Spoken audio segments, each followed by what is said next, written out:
नमस्कार दोस्तों, आपका इस वीडियो में स्वागत है। जैसा कि आप लोग जानते हैं कि हम लोग यूपी पीसीएस और आरआरबी से रिलेटेड टेस्ट सीरीज हल कर रहे हैं और यह टेस्ट सीरीज जो है फुल टेस्ट सीरीज है। और इस टेस्ट सीरीज में आने वाले यूपी पीसीएस और आरआरबी एग्जाम के लिए इंपॉर्टेंट क्वेश्चन दिए गए हैं और इस टेस्ट सीरीज से हम लोगों ने 50 क्वेश्चन कर लिए हैं। अब नेक्स्ट 50 क्वेश्चन हम लोग इस वीडियो में सॉल्व करेंगे और नेक्स्ट 50 क्वेश्चन हम लोग नेक्स्ट वीडियो में सॉल्व करके इस टेस्ट सीरीज को कंप्लीट करेंगे। तो चलिए टाइम को बिना वेस्ट किए आगे बढ़ते हैं और आप लोगों से एक विनम्र निवेदन है कि आप लोग चैनल को सब्सक्राइब कर लें, वीडियो को लाइक करें, शेयर करें और कमेंट करें। और इस वीडियो के पीडीएफ के लिए टेलीग्राम या व्हाट्सएप ग्रुप को ज्वाइन कर लें, जो कि लिंक डिस्क्रिप्शन में दे दिया गया है। तो चलिए स्टार्ट करते हैं। नीचे दो कथन दिए गए हैं, जिनमें से एक को अभिकथन ए और दूसरे को कारण आर कहा गया है। अभिकथन ए, विश्व के अधिकांश उष्ण मरुस्थल 15 डिग्री से 30 डिग्री उत्तर एवं दक्षिण अक्षांशों के मध्य महाद्वीपों के पूर्वी किनारे पर स्थित है। और कारण आर में कहा जा रहा है कि व्यापारिक पवनें जैसे जैसे पश्चिम की ओर जाती हैं, उनकी नमी और आर्द्रता में कमी आती जाती है। नीचे दिए गए कूट से सही उत्तर का चयन कीजिए। विश्व के अधिकांश उष्ण मरुस्थल जो है वो 15 डिग्री से 30 डिग्री उत्तरी एवं दक्षिणी अक्षांशों के मध्य महाद्वीपों के पश्चिमी किनारे पर पाए जाते हैं, ना कि पूर्वी किनारे पर। ये पश्चिमी किनारे पर पाए जाते हैं, तो इसका जो अवकथन है वो गलत हो जाएगा इसमें। ओके। इस क्षेत्र के व्यापारिक हवाएं जो उत्तरी गोलार्ध में उत्तर पूर्व से, दक्षिणी गोलार्ध में दक्षिण पूर्व से आती हैं और महाद्वीप के पश्चिम भाग तक पहुंचने पर शुष्क हो जाती हैं। इससे इस क्षेत्र में वर्षा नगण्य होती है, जो इस क्षेत्र में मरुस्थल बनाने के कारकों में से एक महत्वपूर्ण कारक है। तो इसका जो अभिकथन है वो गलत हो जाएगा, जबकि कारण जो है वो सही है। तो इसमें डी द राइट आंसर हो जाएगा। नेक्स्ट क्वेश्चन है, स्टॉकहोम समझौता के संबंध में निम्न में से कौन सा कथन सही है? कूट के माध्यम से सही कथन चुनें। पहला है, यह संयुक्त राष्ट्र संघ के तत्वाधान में 5 जून 1972 को स्टॉकहोम में पर्यावरण सुरक्षा हेतु विश्वव्यापी स्तर पर प्रथम प्रयास था। और दूसरा कथन है, इस कार्यक्रम का मुख्य उद्देश्य पर्यावरण के प्रति जागरूकता लाते हुए राजनीतिक चेतना जागृत करना और आम जनता को प्रेरित करना था। तीसरा कथन है, इस सम्मेलन में ही 5 जून को विश्व पर्यावरण दिवस घोषित किया गया। और चौथा कथन है, इस सम्मेलन में पर्यावरण संकट को दूर करने हेतु 25 सूत्री घोषणा पत्र तैयार किया गया। स्टॉकहोम समझौते के संबंध में उपरोक्त दिए गए सभी कथन जो है वो सही है। तो इस प्रकार जो ऑप्शन ए है वो सही हो जाएगा इसमें। नेक्स्ट क्वेश्चन है, नीचे दिए गए विटामिनों में से किन किन का आंत के बैक्टीरिया द्वारा संश्लेषण होता है? कूट के माध्यम से सही उत्तर का चयन कीजिए। विटामिनों में विटामिन B6, विटामिन BH अर्थात बायोटिन और विटामिन B12 का आंत के जो है बैक्टीरिया संश्लेषण करते हैं, B6 और विटामिन BH और विटामिन B12। तो इस प्रकार इसमें 1, 2 और 3 ये तीनों जो है वो आंत के बैक्टीरिया संश्लेषण करते हैं। तो इस प्रकार जो ऑप्शन डी है वो सही हो जाएगा इसमें। नेक्स्ट क्वेश्चन है, नीचे दो कथन दिए गए हैं, जिनमें से एक को अभिकथन ए और दूसरे को कारण आर कहा गया है। अभिकथन ए, उपकला उतक छत उतकों पर शीघ्रता पूर्वक पुनरुत्पादित होकर घाव को भरने में सहायता करती है। और कारण आर में कहा जा रहा है कि उपकला कोशिकाओं में विभाजन की क्षमता के कारण पुनरुद्भवन की बहुत क्षमता पाई जाती है। नीचे दिए गए कूट से सही उत्तर का चयन कीजिए। उपकला ऊतक जो है वो जंतुओं के शरीर की त्वचा एवं खोखले अंतरोगों जैसे मुख, गुहा, श्वास नली, आहार नाल तथा रुधिर वाहिनियों आदि के बाहर तथा भीतरी भाग का रक्षात्मक आवरण बनाते हैं। उपकला ऊतक जो है छत ऊतकों पर शीघ्रतापूर्वक पुनरुत्पादित होकर घाव को भरने में सहायता करती है। और उपकला कोशिकाओं में विभाजन की क्षमता के कारण पुनरुद्भवन की बहुत क्षमता पाई जाती है। तो इस प्रकार अभिकथन और कारण जो है वो दोनों सत्य हैं और कारण जो है अभिकथन का सही व्याख्या भी कर रहा है। तो इस प्रकार इसमें ए द राइट आंसर हो जाएगा। नेक्स्ट क्वेश्चन है, नीचे दो कथन दिए गए हैं, जिनमें से एक को अभिकथन ए और दूसरे को कारण आर कहा गया है। अभिकथन ए, लार भोजन के साथ आए बैक्टीरिया को नष्ट कर देता है। और कारण आर में कहा जा रहा है कि लार में माल्टेज एंजाइम पाया जाता है। नीचे दिए गए कूट से सही उत्तर का चयन कीजिए। भोजन का पाचन जो है मुख गुहा से ही प्रारंभ हो जाता है। मुख में लार ग्रंथि पाई जाती है, जिनसे लार जो है निकलता है। इस लार में टाइलिन, माल्टे तथा पोलोसैकेराइड एंजाइम होता है। और इनमें से पोलोसैकेराइड एंजाइम जो बैक्टीरिया की कोशिका भित्ति को घोलकर बैक्टीरिया को नष्ट कर देता है, जबकि माल्टेज एंजाइम द्वारा कुछ माल्टेज जो शर्करा ग्लूकोज में बदल जाती है। इस प्रकार अभिकथन और कारण जो है दोनों सही हैं और कारण जो है वो अभिकथन का सही व्याख्या नहीं करता है। तो इस प्रकार जो ऑप्शन बी है वो सही हो जाएगा। इसमें अभिकथन और कारण जो है दोनों सही है और कारण जो है अभिकथन का सही व्याख्या नहीं कर रहा है, तो इसमें बी द राइट आंसर हो जाएगा। नेक्स्ट क्वेश्चन है, लाइकेन के संबंध में कौन सा कथन सही नहीं है? ऑप्शन है, लाइकेन कवक तथा शैवाल के पारस्पर सहयोग से बने सहजीवी पादप हैं। और ऑप्शन बी है, लाइकेन के कवक घटक को माइकोबयांट तथा शैवाल घटक को फाइकोबयांट कहते हैं। और ऑप्शन सी है, लाइकेन उपोष्ण कटिबंधीय वनों में बहुतायत में पाए जाते हैं। और ऑप्शन डी, लाइकेन में चट्टानों का क्षण करके खनिज को अलग करने की क्षमता होती है। लाइकेन एक प्रकार का मिश्रित जीव है जो कवक तथा शैवाल के पारस्पर सहयोग से बनता है। लाइकेन के कवक घटक को माइकोबयांट और शैवाल घटक को फाइकोबयांट कहते हैं। परंतु लाइकेन जो है वो उष्णकटिबंधीय वनों में बहुतायत में पाया जाता है, ना कि उपोष्ण कटिबंधीय में। लाइकेन जो है उष्णकटिबंधीय में बहुतायत में पाया जाता है, ना कि उपोष्ण में। तो इसका जो कथन ऑप्शन सी है वो लाइकेन के संबंध में सही नहीं है, तो इसमें सीधा राइट आंसर हो जाएगा। नेक्स्ट क्वेश्चन है, अंतर एजेंसी अंतरिक्ष मलबा समन्वय समिति की 42वीं बैठक में इसरो ने किस वर्ष तक मलबा मुक्त अंतरिक्ष मिशन का लक्ष्य निर्धारित किया है? अंतर एजेंसी अंतरिक्ष मलबा समन्वय समिति स्थापना जो है, इसकी स्थापना 25 अक्टूबर 1993 को की गई थी और जिसका उद्देश्य जो पृथ्वी के चारों ओर कक्षा में स्थित मलबे से निपटने के परस्पर में समन्वय स्थापित करना है।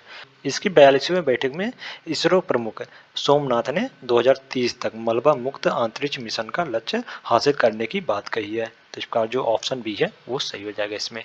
नेक्स्ट क्वेश्चन है, हाल ही में किस देश को पीछे छोड़कर भारत सौर ऊर्जा के उत्पादन में तीसरे स्थान पर पहुंच गया है? वैश्विक ऊर्जा थिंक टैंक एम्बर के द्वारा 8 मई 2024 को जारी ग्लोबल इलेक्ट्रिसिटी रिव्यू 2024 के अनुसार भारत सौर ऊर्जा के उत्पादन में जापान को पीछे छोड़ते हुए तीसरे स्थान पर पहुंच गया है, जबकि चीन जो सौर ऊर्जा के उत्पादन में विश्व में पहले स्थान पर है। तो इसका जो ऑप्शन सी है वो सही हो जाएगा। भारत जो सौर ऊर्जा के उत्पादन में तीसरे स्थान पर पहुंच गया है जापान को पीछे छोड़ते हुए, तो इसमें सीधा राइट आंसर हो जाएगा। नेक्स्ट क्वेश्चन है, निम्नलिखित युग्मों में से कौन सा सही सुमेलित नहीं है? यंत्र मापन, एंटीनोमीटर जो है वो सौर विकिरण का मापक यंत्र है, तो इसका जो ऑप्शन है वो सही सुमेलित है। ओके, और एटमोमीटर जो एटमोमीटर के द्वारा वाष्पीकरण मापा जाता है, वाष्पीकरण, तो इसका जो ऑप्शन बी है वो भी सही है। ओके, बोलोमीटर जो ऊष्मीय और विद्युत चुंबकीय विकिरण सूचक यंत्र वाला मापक है, तो इसका जो ऑप्शन सी है वो भी सही सुमेलित है। एनीमोमीटर जो है वायु वेग मापी यंत्र है, ना कि पौधे की वृद्धि का मापन यंत्र है। इस प्रकार जो ऑप्शन डी है वो गलत हो जाएगा। ओके, ये जो ऑप्शन डी है वो गलत हो जाएगा, तो इसमें डी द राइट आंसर हो जाएगा। एनीमोमीटर जो है वो वायु वेग मापी यंत्र है, वायु का वेग मापने वाला यंत्र है, मापी यंत्र है। ओके, तो इसका जो ऑप्शन डी है वो इसमें सही हो जाएगा। नेक्स्ट क्वेश्चन है, यदि किसी वस्तु का द्रव्यमान 2 गुना कर दिया जाए तो प्लायन वेग कितना बढ़ाना पड़ेगा कि वह पिंड ऊर्ध्वाधर ऊपर फेंकने पर पृथ्वी के गुरुत्वीय क्षेत्र से बाहर निकल जाए? प्लायन वेग जो पिंड के द्रव्यमान पर निर्भर नहीं करता है, अतः किसी भी पिंड का द्रव्यमान जो दोगुना करने पर उसका प्लायन वेग जो 11.2 किलोमीटर प्रति सेकंड ही रहेगा। तो इसका जो ऑप्शन डी है वो सही हो जाएगा। इसमें प्लायन वेग का मान जो है वो 11.2 किलोमीटर प्रति सेकंड। अगर इतनी रफ्तार से अगर कोई वस्तु को हम लोग ऊपर फेंकते हैं तो वो पृथ्वी पर वापस नहीं आएगा। ओके, उसे प्लायन वेग कहते हैं और ये प्लायन कर जाएगा, ये मतलब पृथ्वी के गुरुत्वाकर्षण क्षेत्र से बाहर चला जाएगा वो पिंड। तो इसमें डी द राइट आंसर हो जाएगा। नेक्स्ट क्वेश्चन है, सरल आवर्त गति करने वाले पिंड जब अपने मध्यमान स्थिति से गुजरते हैं तो? ऑप्शन है, उस पर कोई बल कार्य नहीं करता है। ऑप्शन बी है, उसका त्वरण शून्य होता है। ऑप्शन सी है, वेग न्यूनतम होता है। और तीसरा है, गतिज ऊर्जा अधिकतम होती है। उपरोक्त में से कौन सा कथन सही है? सरल आवर्त गति करने वाला पिंड जब अपनी मध्यमान स्थिति से गुजरता है तो उसका वेग जो है अधिकतम होता है, गतिज ऊर्जा जो है अधिकतम होती है, जबकि स्थितिज ऊर्जा जो है शून्य होती है। उस पर कोई बल कार्य नहीं करता, उसका त्वरण जो है शून्य होता है। तो इस प्रकार जो कथन 3 है वो गलत हो जाएगा इसमें। ओके, इसमें वेग जो है अधिकतम होगा जब वो अपने मध्यमानी स्थिति से गुजरेगा सरल आवर्त का पिंड। ओके, तो इसमें 1, 2 और 4 इस राइट हो 1, 2 और 4 जो है इसमें सही हो जाएगा, तो इसमें बी द राइट आंसर हो जाएगा। नेक्स्ट क्वेश्चन है, निम्नलिखित कथनों पर विचार कीजिए। पहला है अल्फा किरणों की भेदन क्षमता बीटा किरणों की अपेक्षा अधिक होती है, और दूसरा कथन है अल्फा किरणों की आयनकारी क्षमता बीटा किरणों की अपेक्षा अधिक होती है। उपयुक्त में से कौन सा कथन सही है? अल्फा किरणों की तुलना में बीटा किरणों की भेदन क्षमता जो है वो अधिक होती है, ना कि अल्फा किरण की भेदन क्षमता अधिक होती है। अल्फा किरण की क्षमता जो है वो भेदन क्षमता जो है वो बीटा किरण की अपेक्षा जो है कम होती है। तो इस प्रकार जो कथन 1 है वो गलत हो जाएगा इसमें। ओके, और वहीं दूसरी तरफ अल्फा किरणों की आयनकारी क्षमता जो है बीटा किरणों की अपेक्षा जो है 100 गुनी होती है। तो इस प्रकार जो कथन 2 है वो सही हो जाएगा इसमें। तो इसमें केवल 2 सही है, तो बी द राइट आंसर हो जाएगा। नेक्स्ट क्वेश्चन है, निम्न धातुओं को उनकी क्रियाशीलता के क्रम में व्यवस्थित कीजिए अधिक से कम। पहला है मैग्नीशियम, दूसरा कैल्शियम, तीसरा है पोटेशियम और चौथा है सोडियम। धातुओं में सबसे क्रियाशील जो है पोटेशियम होता है। इसमें सबसे क्रियाशील जो है पोटेशियम है। पोटेशियम जो है सबसे क्रियाशील है, उसके बाद सोडियम है, फिर उसके बाद कैल्शियम है, फिर सबसे लास्ट में मैग्नीशियम, फिर उसके बाद सबसे लास्ट में एल्युमिनियम, फिर जस्ता सबसे क्रियाशील धातु है। ओके, तो इसमें 3 3 4 2 1 3 4 2 1, तो इसमें ए द राइट आंसर हो जाएगा। नेक्स्ट क्वेश्चन है, अप्रैल 2024 में उत्तर प्रदेश के 6 नए उत्पादकों को जीआई टैग प्रदान किया गया है। उनमें निम्न में से कौन से शामिल है? कूट के माध्यम से सही उत्तर चुनिए। पहला तिरंगा बर्फी, दूसरा थारू कढ़ाई, तीसरा जरदोजी शिल्प और चौथा हैंड ब्लॉक प्रिंट टेक्सटाइल। अप्रैल 2024 में उत्तर प्रदेश के 6 नए उत्पादकों को जीआई टैग प्रदान किया गया है, जो निम्न है: तिरंगा बर्फी, वाराणसी का तिरंगा बर्फी, और वाराणसी के मेटल कास्टिंग क्राफ्ट को, और लखीमपुर खीरी के थारू कढ़ाई को, और बरेली की खारी बेत और बांस शिल्प को, और बरेली के जरदोजी शिल्प को, हापुड़ के हैंड ब्लॉक प्रिंट टेक्सटाइल को जीआई टैग प्रदान किया गया है। तो इसमें चारों जो है वो, इन चारों को 2024 अप्रैल 2024 में उत्तर प्रदेश के नए उत्पादकों को जीआई टैग प्रदान किया गया, इन चारों को। तो इसमें डी द राइट आंसर हो जाएगा। नेक्स्ट क्वेश्चन है, नेशनल फर्टिलाइजर्स लिमिटेड कंपनी के संदर्भ में निम्नलिखित में से कौन सा कथन सही है? पहले कूट के माध्यम से सही उत्तर चुनिए। पहला है इस कंपनी को अप्रैल 2024 में नवरत्न कंपनी का दर्जा प्रदान किया गया है, और दूसरा कथन है इसकी स्थापना अगस्त 1974 ईस्वी में की गई थी, और तीसरा कथन है यह पंजीकृत कार्यालय इसका पंजीकृत कार्यालय जो नई दिल्ली में है, और चौथा है इसका कारपोरेट कार्यालय मुंबई में स्थित है। नेशनल फर्टिलाइजर लिमिटेड कंपनी, जिसे हाल ही में अप्रैल 2024 में नवरत्न कंपनी का दर्जा प्रदान किया गया है, इसकी स्थापना जो अगस्त 1974 में की गई थी। ओके, और इसकी पंजीकृत कार्यालय जो है वो नई दिल्ली में तथा कारपोरेट कार्यालय जो है नोएडा में स्थित है, ना कि मुंबई में। कारपोरेट कार्यालय जो है नोएडा में स्थित है, नोएडा में। तो इसका जो कथन 4 है वो गलत हो जाएगा नेशनल फर्टिलाइजर लिमिटेड के संदर्भ में। ओके, तो इसमें 1, 2 और 3 इधर राइट आंसर हो जाएगा, तो इसमें सी द राइट आंसर हो जाएगा। नेक्स्ट क्वेश्चन है, निम्न कथनों पर विचार कीजिए। पहला है 5 जुलाई 2021 को निपुण भारत मिशन को लॉन्च किया गया, और दूसरा कथन है इसका उद्देश्य कक्षा 3 के स्तर तक के बच्चों को बुनियादी साक्षरता तथा संख्यात्मक योग्यता सुनिश्चित कराना है। उपयुक्त में से कौन सा कथन सही है?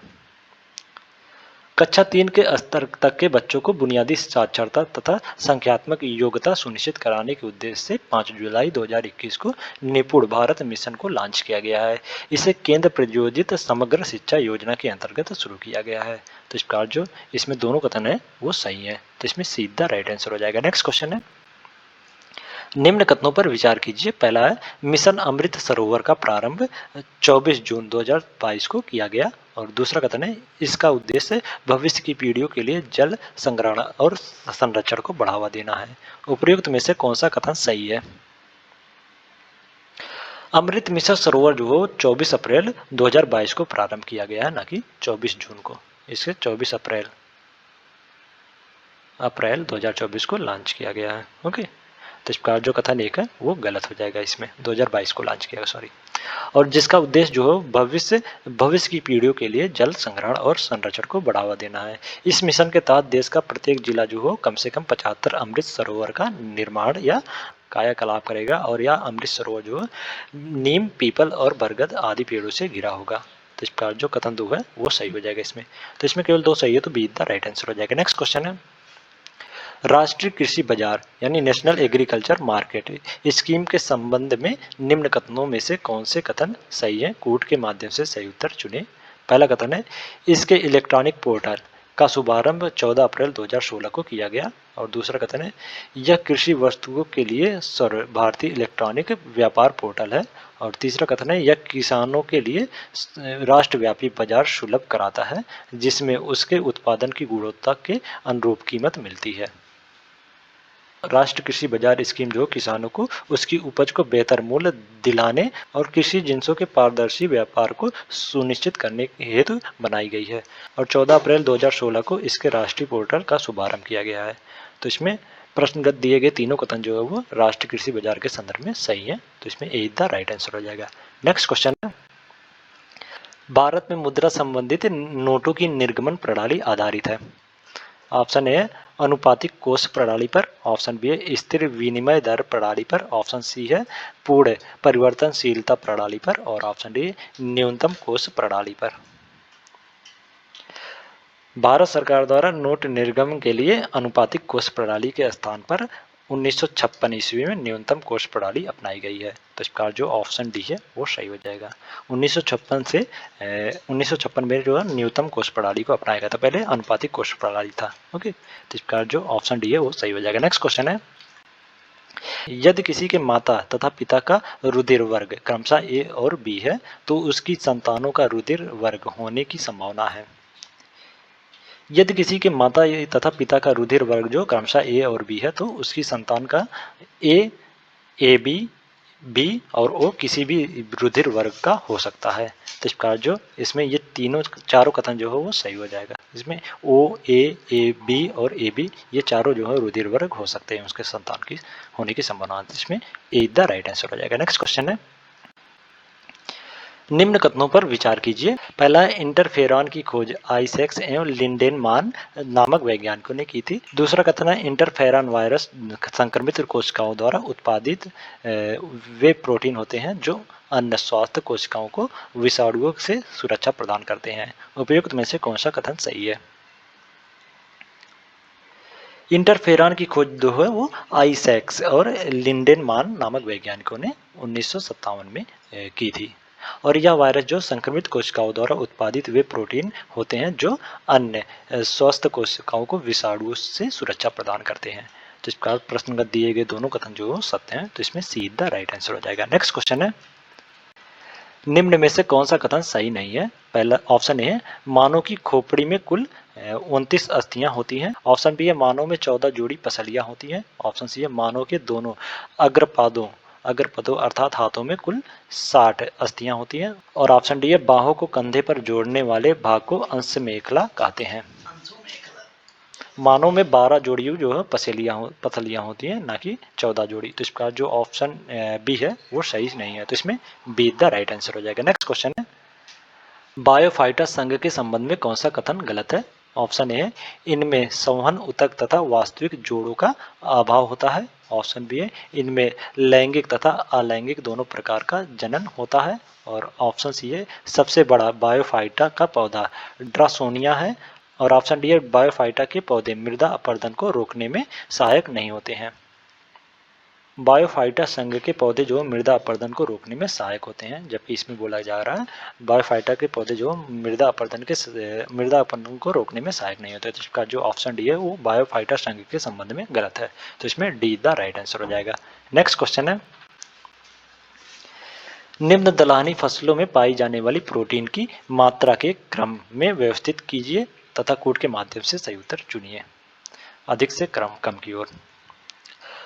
दलहनी फसलों में सबसे अधिक प्रोटीन जो है सोयाबीन में 45% जो है सोयाबीन में प्रोटीन पाया जाता है, 45%। ओके, और उसके बाद मूंग और मैसूर में 25%, मूंग और मसूर में 25% प्रोटीन पाया जाता है। ओके, और उड़द में जो है 24%, उड़द में 24% प्रोटीन पाया जाता है, जबकि अरहर में जो 20 से 21%, 20 से 21% अरहर में प्रोटीन पाया जाता है, और लोबिया लोबिया में जो 23% तक का प्रोटीन पाया जाता है। तो इस प्रकार सबसे ज़्यादा प्रोटीन जो सोयाबीन में, फिर मूंग में, फिर उड़द में, और उसके बाद अरहर में पाया जाता है। तो इसमें 4 3 1 2, 4 3 1, 4 3 1 2, तो इसमें ए इज द राइट आंसर हो जाएगा।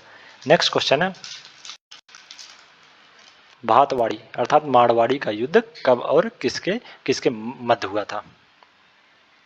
भातवाड़ी का युद्ध जो 1624 ईस्वी में मुगल और अहमदनगर के बीच हुआ था। मुगलों की तरफ से परवेज, महाबत खां और बीजापुर के सैनिकों ने भाग लिया, जबकि अहमदनगर की तरफ से जो मलिक अंबर और शाहजी ने भाग लिया था। इस युद्ध में अहमदनगर की सेना विजय रही थी। तो इस प्रकार जो ऑप्शन सी है वो सही हो जाएगा।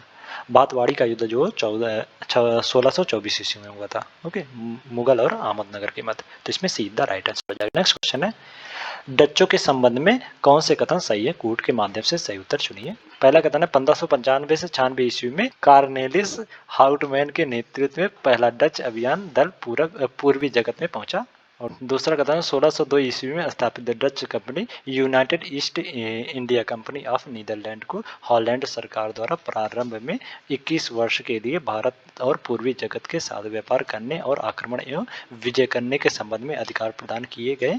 और तीसरा कथन है, डच ने भारत से मसाले के व्यापार को बढ़ावा दिया। और चौथा कथन है, औरंगजेब ने 1664 ईस्वी में 3.5% वार्षिक चुंगी पर बंगाल, बिहार और उड़ीसा में व्यापार करने के अधिकार डच्चों को दिया था। 1595 से 96 ईस्वी में कार्नेलिस हाउटमैन के नेतृत्व में पहला डच अभियान जो पूर्वी जगत में पहुंचा। 1602 ईस्वी में विभिन्न डच कंपनियों को मिलाकर United East India Company of Netherland के नाम से विशाल व्यापारिक संस्था की स्थापना की गई, जिसे हॉलैंड सरकार द्वारा 21 वर्ष के लिए भारत और पूर्वी जगत के साथ व्यापार करने और आक्रमण एवं विजय करने के संबंध में व्यापक अधिकार प्रदान किए गए।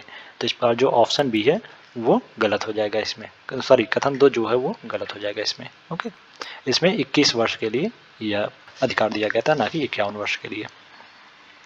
ओके, और डच्चों ने पुर्तगालियों के विपरीत भारत में मसाले के स्थान पर भारतीय कपड़ों के निर्यात को अधिक महत्व दिया था, ना कि मसालों को। डच्चों ने जो है पुर्तगालियों के विपरीत भारत में मसालों के स्थान पर भारतीय कपड़ों के निर्यात को अधिक महत्व दिया था। तो इसका जो कथन 3 है वो भी गलत हो जाएगा इसमें। ओके, तो वहीं दूसरी तरफ औरंगजेब ने 1664 ईस्वी में डच्चों को 3.5% वार्षिक चुंगी पर बंगाल, बिहार और उड़ीसा में व्यापार करने का अधिकार दिया था। तो इस प्रकार जो कथन 1 और 4 है वो सही है, जबकि कथन 2 और 3 जो है वो गलत हो जाएगा। तो इसमें बी द राइट आंसर हो जाएगा। नेक्स्ट क्वेश्चन है, अंग्रेजों के विरुद्ध हुए निम्नलिखित विद्रोहों को उनके सही कालक्रम में व्यवस्थित कीजिए। पहला है खासी विद्रोह, दूसरा चुआर विद्रोह, तीसरा रंपा विद्रोह और चौथा कोल विद्रोह।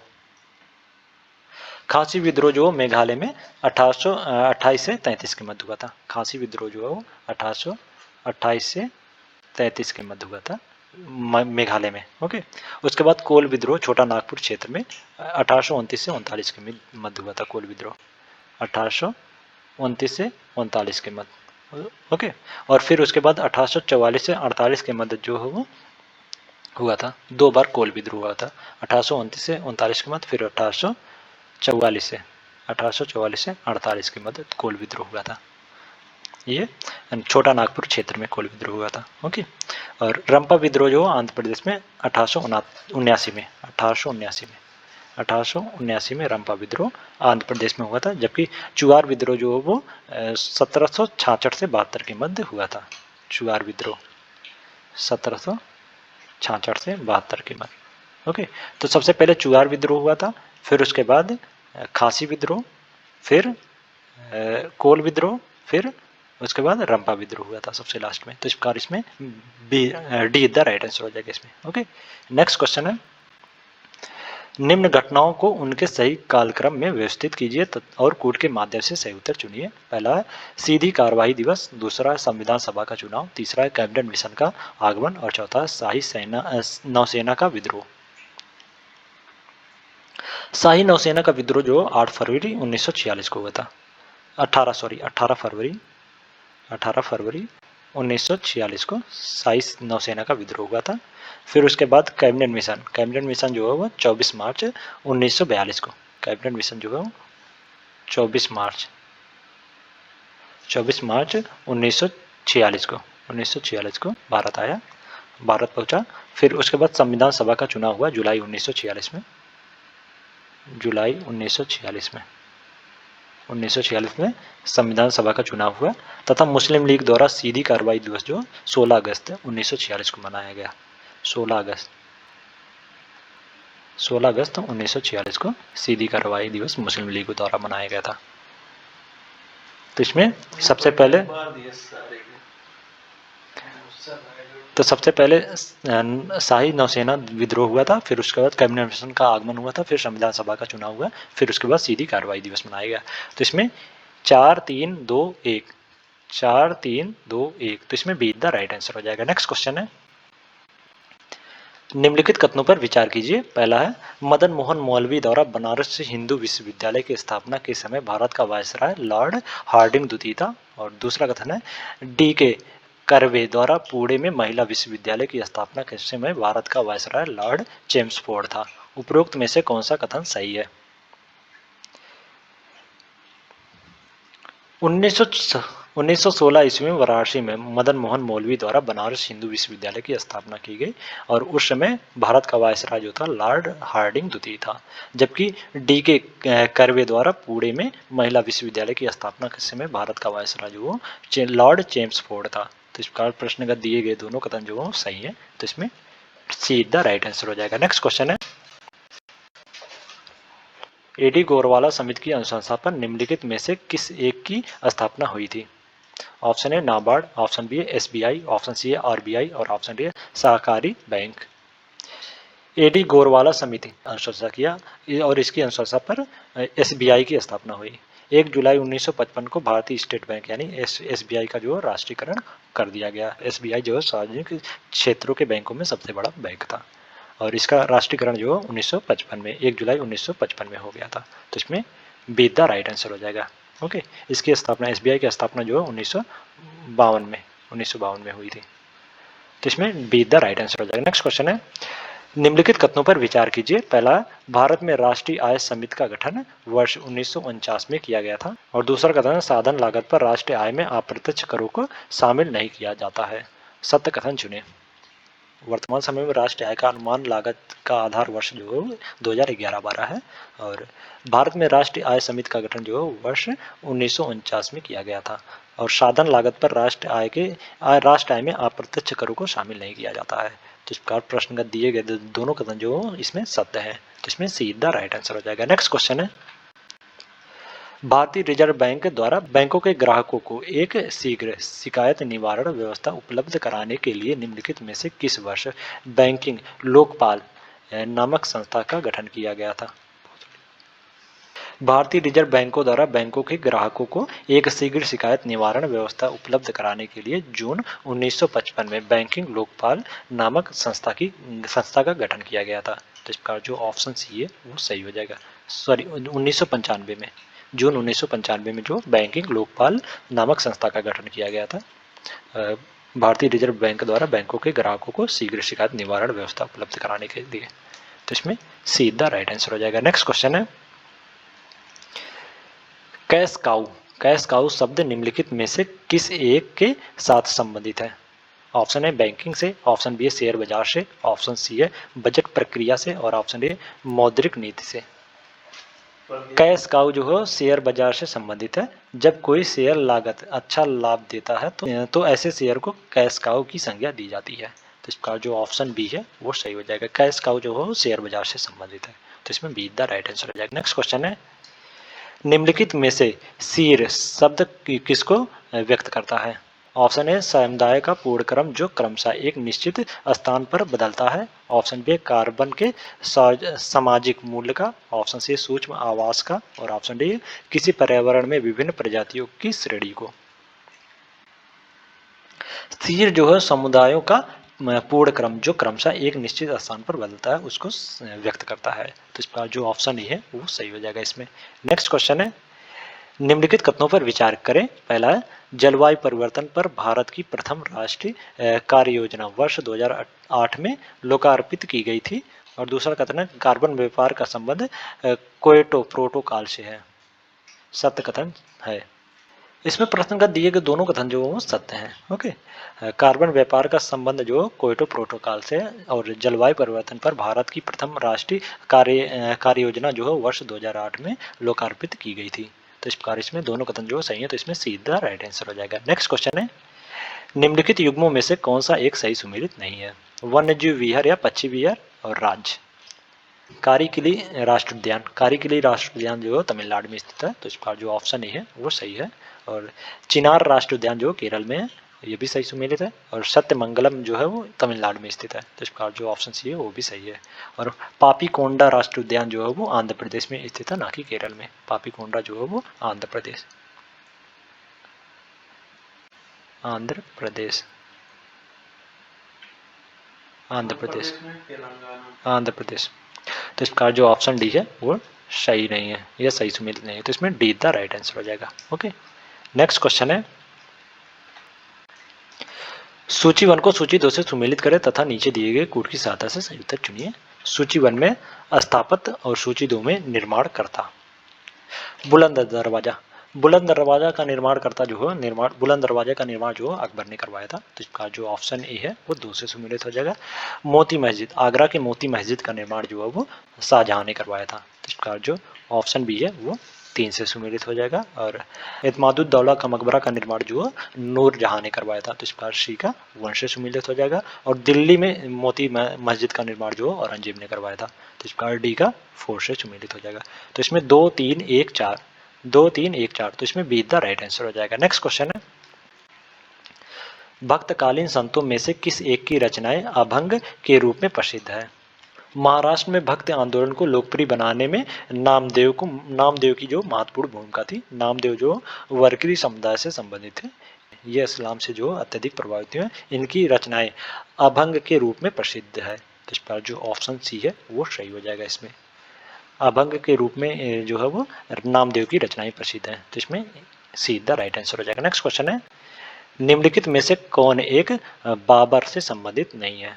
ऑप्शन ए, शाहरुख नामक चांदी का सिक्का चलाना। ऑप्शन बी है, तुर्की भाषा में एक काव्य संग्रह दीवान का संकलन कराना। ऑप्शन सी है, मच्छीवाड़ा का युद्ध लड़ना। और ऑप्शन डी है, कलंदर की उपाधि धारण करना। मच्छीवाड़ा का युद्ध जो 15 मई 1555 ईस्वी को हुमायूं और अफगानों के बीच हुआ था, ना कि बाबर के बीच। तो इसका जो ऑप्शन सी है वो बाबर के संबंध में सही नहीं है, तो इसमें सीधा राइट आंसर हो जाएगा। मच्छीवाड़ा का युद्ध जो 15 मई 1555 में हुमायूं और अफगानों के मध्य हुआ था, हुमायूं और अफगानों में, तो इसमें सीधा राइट आंसर हो जाएगा। नेक्स्ट क्वेश्चन है,